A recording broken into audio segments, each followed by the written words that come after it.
Hello dear students, welcome to Pen and Paper Chemistry. The topic that we are now starting off with is states of matter and specifically focused towards the students of class 11 and 12.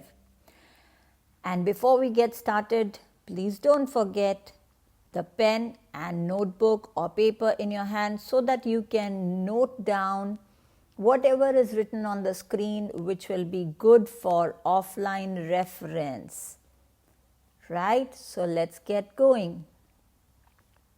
First of all, we're going to talk about the properties of the three states of matter: solid, liquid and gas. And we are going to quickly brush through these properties. So solids, we are talking about first of all the first basic property, and that is the shape of the solids. Yes, we know that solids have a definite shape.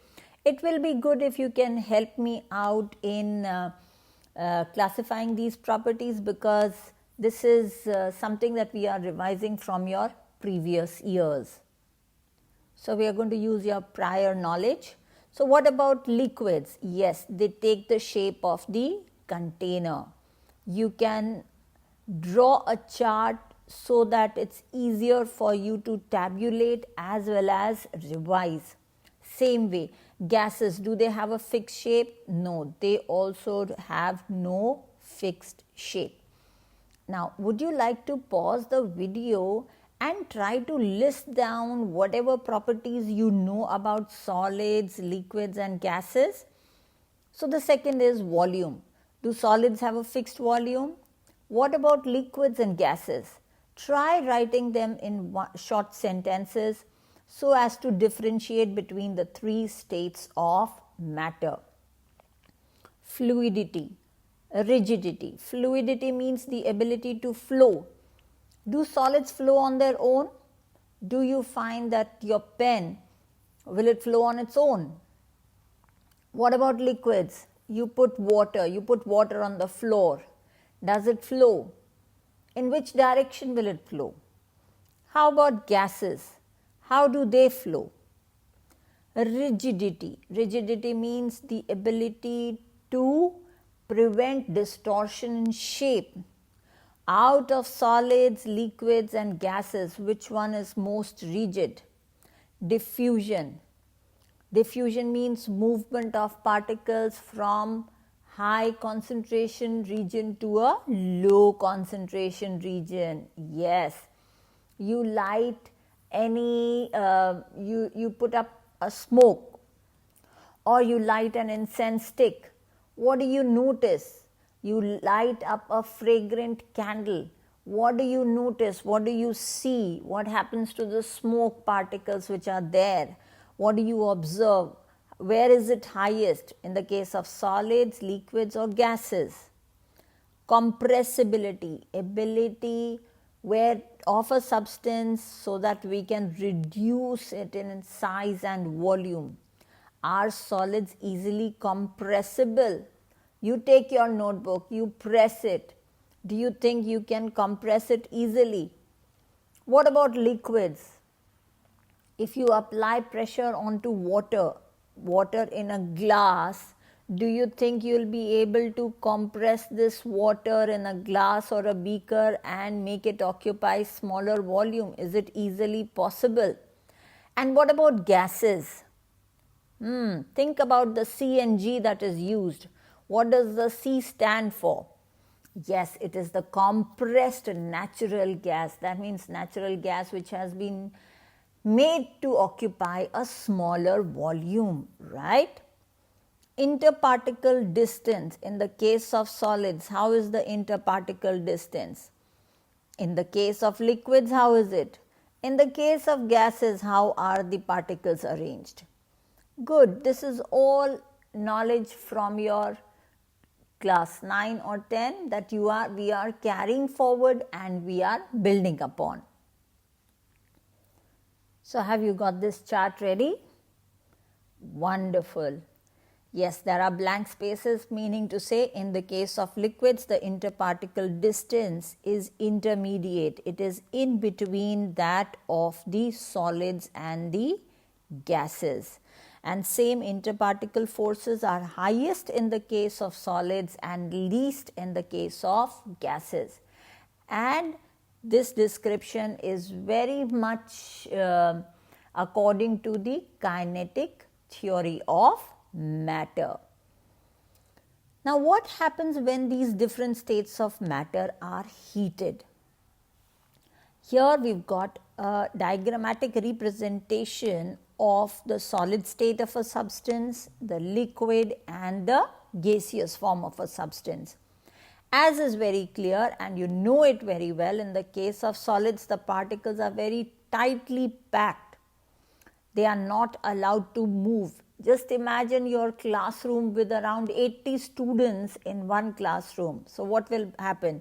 You will all be sitting side by side, huddled up close to each other. So the freedom of movement will be less. Now let's suppose there's some energy in this system. Now when you provide it energy, so let's suppose you heat a solid. Now when you heat up the solid, what will happen now? The particles will acquire energy which is called as the thermal energy. Now because of this, their movement will become faster. Now because the movement of this particle has become faster, it will start kicking up the next particle. Come on, move, move, move. I'm heated, I'm full of energy. So the second particles, it's a chain effect. The second particle is also high in energy, so it also starts vibrating. Come to the third particle. So the third particle is also getting heated up, high in energy. So what will happen? Now this is a case of a classroom where the students have got into a scuffle with each other and they start pushing each other away. What happens? They change into a liquid. And further, if you continue to energize them, what will happen? Yes, absolutely. They will turn into what we call as the gaseous form of a substance. So what we've got is, we've got two types of factors which are playing an important role in maintaining these particles in a state in which you can see them. So first is the intermolecular forces, which are trying to hold the particles close to each other. On the other hand, the other force which is coming into play is the thermal energy, the energy that you are imparting so as to drive them away from each other. So can you guess, in the case of solids, out of intermolecular forces and thermal energy, which is greater? Yes, absolutely. In the case of solids, the intermolecular forces are greater than the thermal energy. Now, as the thermal energy increases, right, this will change into a liquid. And as you increase the thermal energy even further, what will happen is the thermal energy exceeds the intermolecular forces and the particles move away from each other the farthest that they can. Right?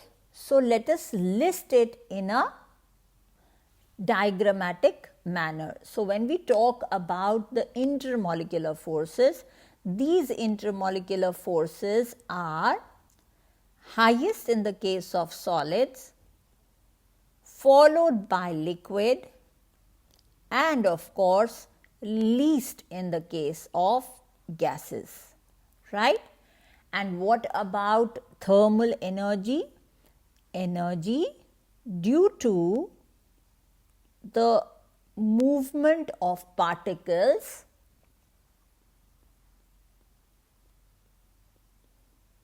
right? I hope you are writing it down, which causes an increase in their average kinetic energy. So, the different forms or states of matter are nothing but an interplay of intermolecular forces and thermal energy. So, when you talk in terms of thermal energy, how would you list gases, liquids and solids? Of course, in the case of gases, the thermal energy is the highest, followed by the liquids, and it is least in the case of solids. I hope till now you have noted down the points that we are writing over here, because now we go on to the actual concepts that you are to learn in grade 11.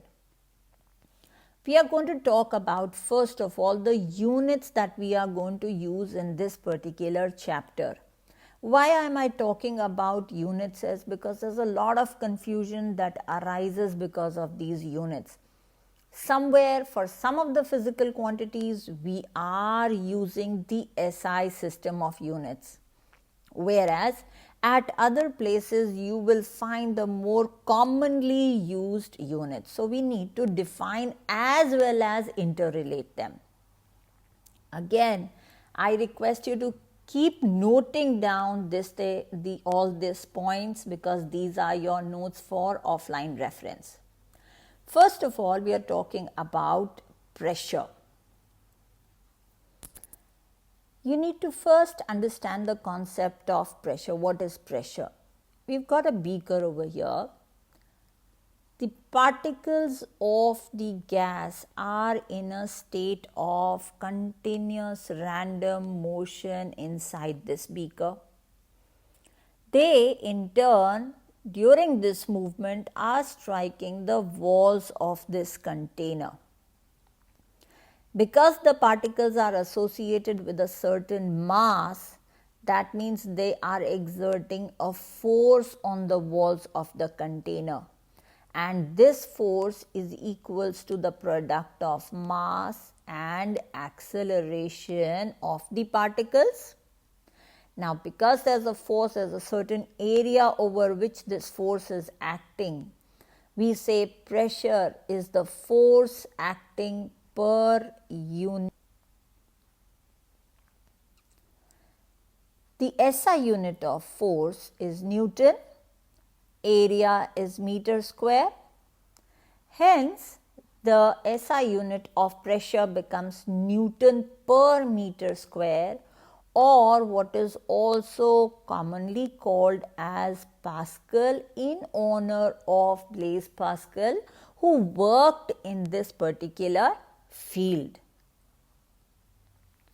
So, we've got our first unit, the SI unit of pressure, and that is Newton per meter square. Now, Pascal is also denoted as Pa, PA, simple.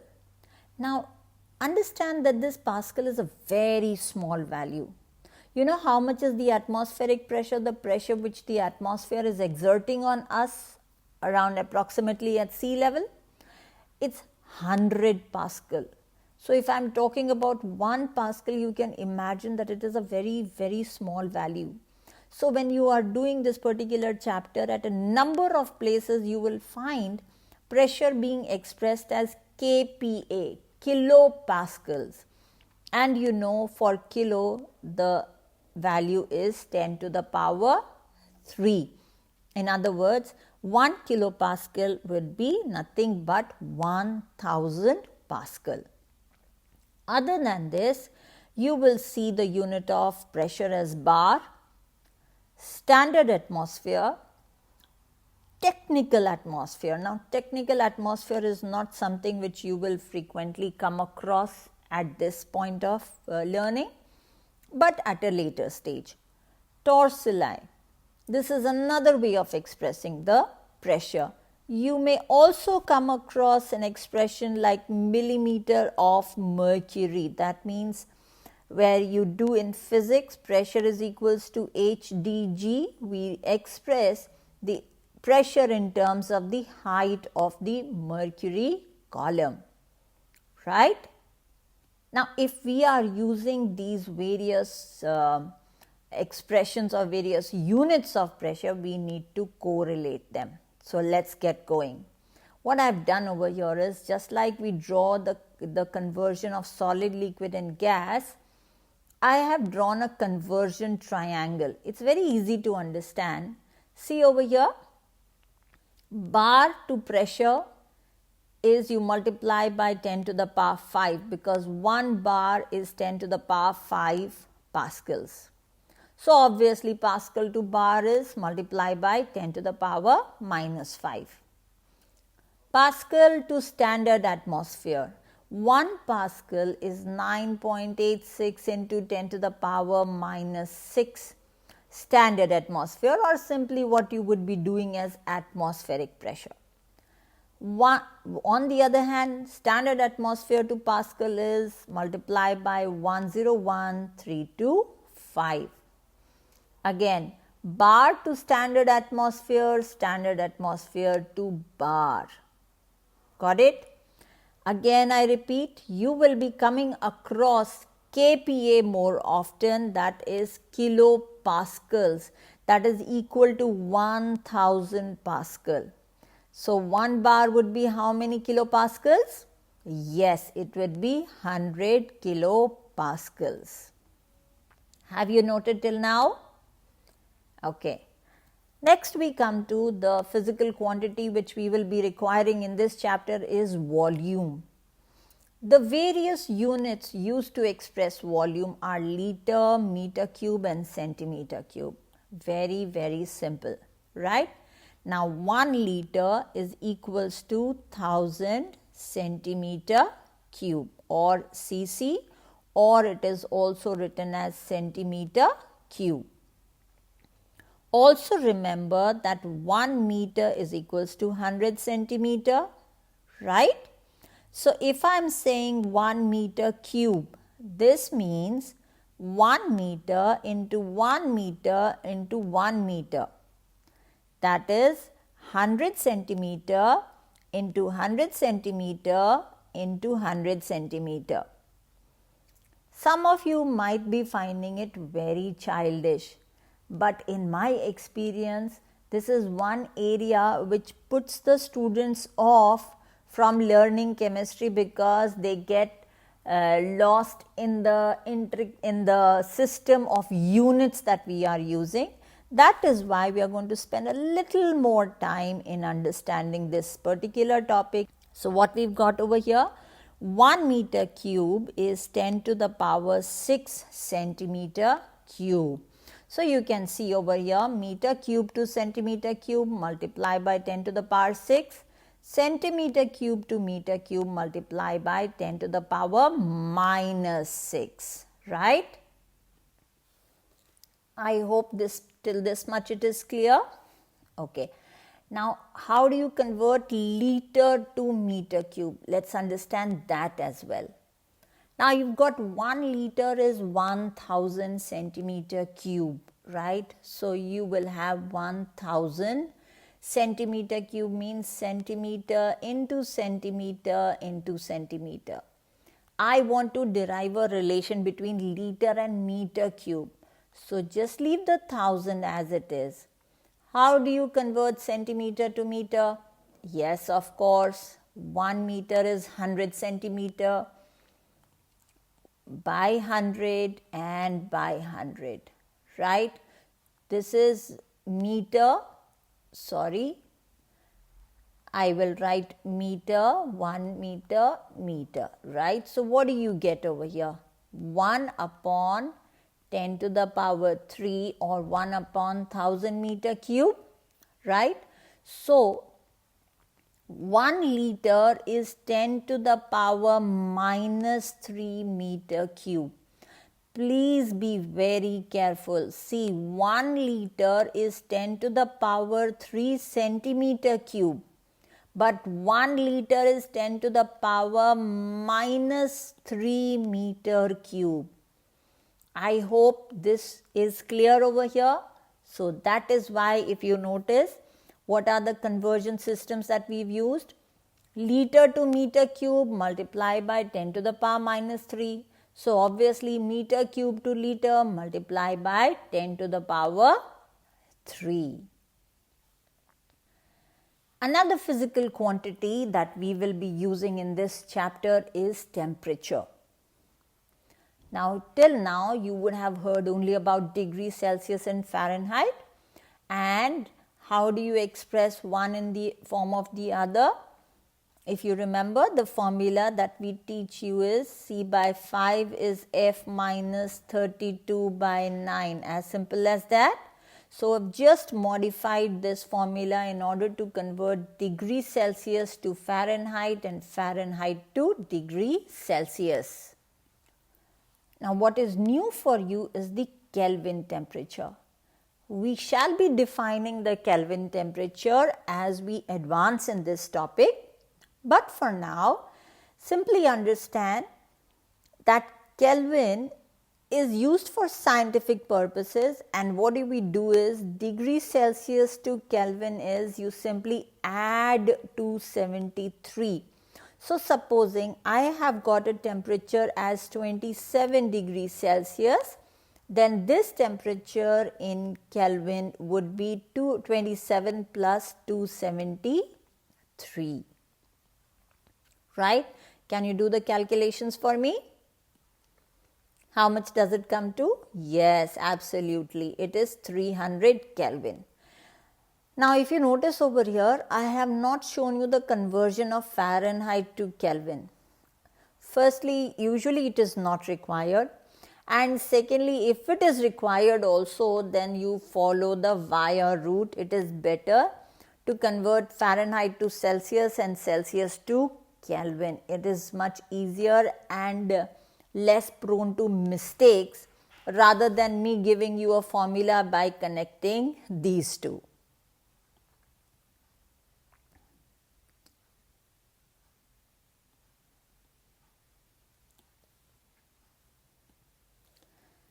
An important physical quantity which will be required in this particular chapter is also the mass of the substance. So mass, as we already know, it is expressed as kilogram or gram, where the simple relation is 1 kilogram is 1000 gram. Now, if you recall the previous chapter where we have done some basic calculations in chemistry, we introduced the concept of mole. If there is any confusion regarding mole, there is a separate playlist dealing with the mole concept and in a lot of detail to clear all your doubts regarding mole. What is mole? How can you correlate mass to mole? Do you remember? Yes, 1 mole refers to the relative atomic mass, RAM, or it is also written as AR if the substance is in the form of an atom, or it is equals to the relative molecular mass of the substance if the substance is in the form of a molecule, right? And how do we correlate? Number of moles is equals to, yes, number of moles is equals to the mass of the substance in grams divided by its relative atomic mass or its relative molecular mass, RAM or RMM, which in some curriculum we have also introduced the symbol AR, the relative atomic mass or the relative molecular mass. Now please revise this topic and be ready with your pen and paper for the next class, where I shall be introducing the various gas laws. So we shall be doing the Boyle's law, the Charles law. Stay connected and make sure you revise. See you in the next video.